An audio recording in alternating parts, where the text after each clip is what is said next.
family, and afterlife at all costs. I mean, it's my red, white, and blue right to be right. Red, white, and blue to be right because it's the red, white, and blue. Brother Don DeBar. We'd like to welcome you to Southern California to KPFK. Brother Don DeBar is a senior news editor for WBAIX in New York. He recently has been in Libya 2 times, as well as he's an activist within the whole struggle around Pacifica to retain his roots within the anti-war movement, within the third world communities, within the oppressed and the voiceless. Welcome to Southern California, Don. Thank you very much, Dedon. How you doing, brother? Hey, man, kind of trying to stay optimistic and, given all I just heard in the news today that the Democratic Party's spokesperson, Barack Obama, just put $1 million bounty in the head of our brother comrade, Muammar al-Gaddafi, which once again is in total violation of the United Nations resolutions. But, everything seems to be going on in Libya today with the United States is in violation of the so-called international bodies agreements and regarding the so-called no-fly zone. Some of the stuff Obama's up to right now, as a matter of fact, has been illegal since we made it illegal when Nixon did it last. No, let me back up. I just had a flash when I was driving here. We tend to personalize this around Obama, and I'm concerned that it really should be more like a Democratic Party in particular. Obama as a spokesperson. So I'm trying to discipline myself to not, instead of saying Obama, say the Democratic Party, so you can really kind of, like Khalid Muhammad said, pin the tail on this precise honking involved with this madness, the Democratic Party, but Obama's just following orders, So I just want to put that out there because I think this, by personalizing around Obama, is as if, well, you get another president out of the Democratic Party, he could be better than Obama, but this is really part of the system. So just a little side note, I just want to put that out there, bro. Yeah, well, here's the thing, though. President Barack Obama is the commander-in-chief. In terms of the acts that are being committed, he's the one that has to sign the piece of paper or else it's not allowed to be done. Absolutely. So not only is he if he's being duped, but he's affirmatively signing the paper to say, let's do this. So when the United States, for example, issues a bounty for $1.7 million to kill the head of state, illegally offers this, the guy signing it is signing it with the full force and effect of, I don't know what law, but he's the President of the United States. It's only him. Now, in 2006, November, the Democrats won a majority of Congress. And starting with January 1st, 2007, straight through December 31st of 2008, before Barack Obama became president, January 20th of 2009, the Democrats had control of both houses, and then they had control of both houses again until last December. And so all of the money spent on all the wars, whether they were started by George Bush, or they were finishing up what was done by Bill Clinton, or they were done by what Barack Obama said, let's go do that's new, they funded it, they approved it, they didn't stop it. So there's plenty of blame. The Democratic Party that controlled Congress is responsible for it, but the things that require the President of the United States to do, President Barack Obama has done, and he has personal responsibility for that, both politically to us. He's the guy that did it. And also, when they start hunting for war criminals, if there's ever a day of revolution and justice on this planet, he's the guy that should get named because he signed the piece of paper that committed the war crimes. Now, I agree with that. I read it in terms of personal responsibility, but I've always argued, I've been doing this for decades now, my little lectures to students and young people, is that if Malcolm X was president of the United States in that system, the exact same things going on under Obama would occur with Malcolm X because it's a system. And when you try to step out of this system, I look at John F. Kennedy, for instance. Robert F. Kennedy didn't play the game with the ruling class. They will assassinate even the president of the United States. So I think it's not just the puppet, but the puppeteer that has to be included in analysis. The puppeteer is responsible for sure. And I think, and more importantly too, this is, we need to get into Libya, but just a little side note. I think that we're dealing with a system here. And I think systems analysis is more scientific, including the person, because I agree with you fully what you're saying. I can't deny what you're saying. But I think systems analysis would have us focus on the Democratic Party, even the Republican Party, or the capitalist system, give the most weight to that and not get caught up with the personality as the primary mode of analyzing the phenomenon, but as a secondary, but inclusive. It has to be included in the mix, the role of Barack Obama. But once again, it's a system that's dictating to him to follow this game plan or else. And I think, just a little side note, probably the most secured airplane in the world is Presidential Air Force Jet 1. Mm-hmm. Probably the most secured airspace in the world is over Washington, D.C. But you remember back in around, I think it was March or April, when his wife almost had a near mid-air collision with a cargo plane. I don't know why. Maybe it's because of the age I'm in. I thought that was an indicator to Barack Obama. If you don't play ball, your family could be threatened, could be hurt. But anyway, I don't want to get off of that because I think it's a point to talk about Libya. But it's just a point we could have further discussion on. I'm really concerned about your analysis about Qatar. I thought that was very interesting what you did with Davy D. Yeah, that's true too. But let me go back to this for a minute because I just want to be clear about something. First of all, Malcolm got killed before he got close to any levers of power. Mm-hmm. Okay, my suspicion is that their suspicion was that the closer Malcolm got to levers of power, the less control they'd have over him. So I'm guessing President Malcolm X would not do any of the things that the system said he had to do, but rather would do what the office allows to do, and that would have been the end of that whole paradigm. And that's why they killed him before he even got close. That's first. Second, they gave Barack Obama a warning back in Dallas in 2008 when they had a big rally there, and suddenly they realized, oh my goodness, we forgot to check the 25,000 people coming into this basketball stadium for weapons. Dallas no less, where they killed the last Democratic president. But you know what? There's no threat from Barack Obama, not for them. Barack Obama has been their best agent. He has pursued the George Bush agenda more aggressively than Bush has, and what Mansfield called only a Nixon could go to China.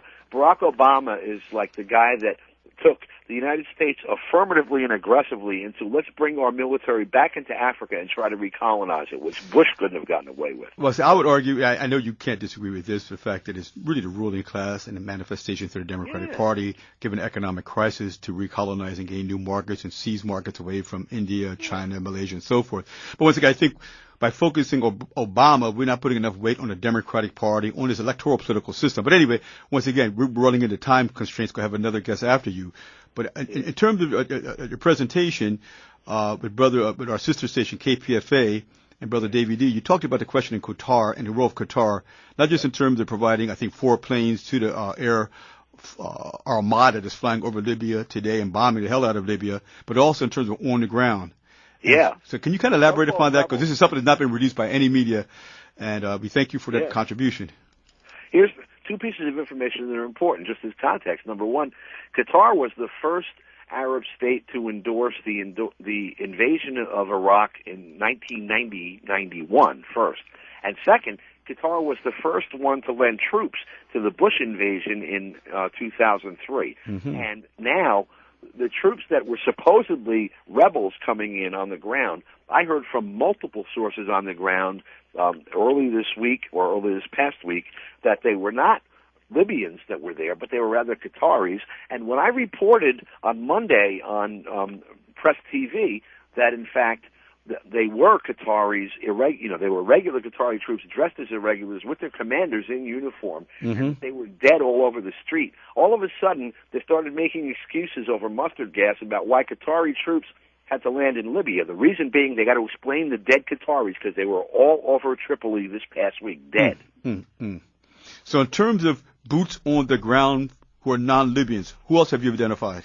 Well, on February 25th, the Pakistan Observer said that U.S., UK, and French troops had landed in Benghazi with equipment on Indian troop transports. That's still on the Internet, that story. Mm-hmm. And so we know that NATO has been on the ground since the beginning. We know the Qatari troops are the ones that have been on the ground there.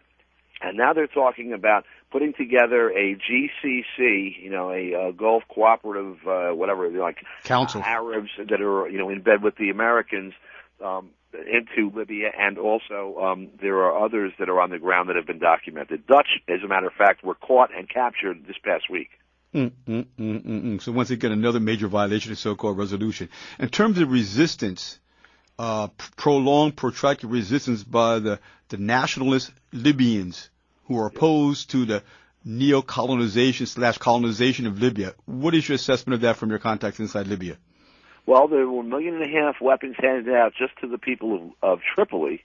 The way that the Cubans set up the, committees for the defense of the revolution, the CDRs, they did the same thing in Libya. Whether they catch Gaddafi, quote unquote, or not, whether he's in Tunisia or in Algeria or wherever the hell else they play, where's Waldo with him? The people of Libya, starting with Tripoli, have, a couple of million weapons on the ground. They're going to fight and they're going to repel these people, and if they don't, it's going to make what happened in Iraq look like a picnic. In terms of this quick offensive by the so-called National Transitional Government, because up until about a week ago, what we heard was that they were bogged down in serious battles in eastern region and maybe in the northern area. But all of a sudden, it's like within 1 week, there was this almost like a speed movement forward into Tripoli as if there was no resistance, no response. How do you analyze that? This was a media offensive and not an actual military offensive. From the people that we spoke to on the ground from start to finish, we had people that were talking to folks in neighborhoods all across Tripoli, for example, when Tripoli was supposedly 85 to 95% under rebel control, saying, we don't see any rebels, we see some Qataris, they're dead, and we're in control. The entire thing, from Democracy Now! To Fox, has been a lie from the beginning, and over the last week they've intensified it. And if you really look hard on YouTube and on Facebook and stuff, and go to my Facebook page, facebook.com/Don DeBar, you'll see actual facts and video of what happened in Tripoli, and that whole thing is a lie. In terms of your response, the response you're getting in the United States from the media systems you work with, what has that been like? Well, basically, media from elsewhere in the world has been contacting me, asking me for facts, and I've been laying them out, and they've been reporting them. In the United States, nothing, including people that I've known for like 10 years at Pacifica, outside of you, Davey D., one or two other people.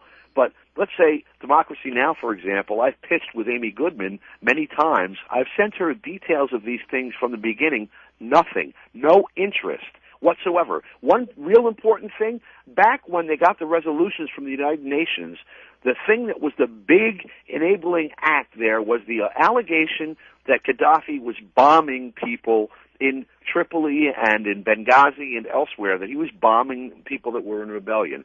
And the Russian government said, we've been monitoring this date, this time, these specific places that you claim this happened. Here's the video. It didn't happen. And I gave them a layup every day almost for a week and a half, and they never even mentioned it. There's some really scary stuff going on with the people that are supposed to be on our side that are not reporting this, that tells us that this is a really scary operation going on, not just from, they're going to capture Libya, but guess what? They've captured us. Let me ask you this. You're a long-time Pacifica activist, programmer, working with many of the volunteer committees. How is it reconciled that Pacifica in general is founded on a principle of anti-war, yet at the same token, the bourgeois war machinery propaganda system that's defining Gaddafi, that's defining the Jamahiriya, that's defining the contradiction with a warlike perspective, that the only conclusion is to have war in Libya. How does that reconcile within the network you have within Pacifica? Well, what happened in Pacifica in 2009 was essentially there was a takeover of most of the left-leaning voices, with the exception of several that just had such a solid root in the community that they couldn't be displaced. But the rest of us got pushed out. This is the same thing that happened in 99 and 2000, so that on September 11th of 2001 in New York City, rather than reporting on what was happening on the ground, they were playing what was called by the program director then, Utrice Lead, conservatory-level jazz. And right now, for example, we're having this horrible, hurricane about to land on New York. We got a notice from WBAI that they're going to go off the air, or they were going off the air at 5 o'clock today, and they were going to try to stay on with pre-recorded material. This is how they're going to treat, for example, the jails in New York City. They're not going to evacuate the prisoners in low-lying areas. BAI will have no voice. They're going to do pre-recorded information, and if the pre-recorded information crashes, then they're going to be playing KPFK over the air at WBAI. There is no longer control by the communities of Pacifica Radio. There is control by somebody else who allows exactly what you asked me about to happen. We're lucky we have you, we have several other producers, and not that many left across the network that are actually talking about this kind of stuff. And otherwise, the rest of it, look what I'm telling you, what happened to Democracy Now? What they have been doing since the election in Iran, when they were on the side of the U.S. saying, you know, basically this election was fraudulent, and the U.S. was talking about invading over it, and they were like keeping quiet. In Cote d'Ivoire, where the French went in and took the president out at gunpoint. They had nothing to say other than, yes, that election was fraudulent, they should have taken him out. And now in Libya, they've got basically some really, really bad stuff going on that is enabling capitalism at this late stage to express itself fully on the people of these different countries, and particularly in Africa, without a single dissenting voice appearing on the air. It's scary, really. I can't imagine how that happened, but here we are. You know, for me, I'm not familiar with all the particulars of BAI and Amy Goodman and so forth, but I'm very clear on, and my commitment since 1982 has been on this question of Pacifica being an anti-war station, and hence my involvement with and will continue to lobby for an anti-war position, whether it's in Libya, whether it's anywhere in the world, Cote d'Ivoire or Zimbabwe, Sudan, or whatever. So we thank you very much. Our time has run up. We thank you very much, Don, and we will continue to interview you to get updates on what actually is going on in Libya, as well as that anti-war stance that you historically have been noted for. We thank you very, very much, my brother. Thanks, dude. Take care, brother. Take care.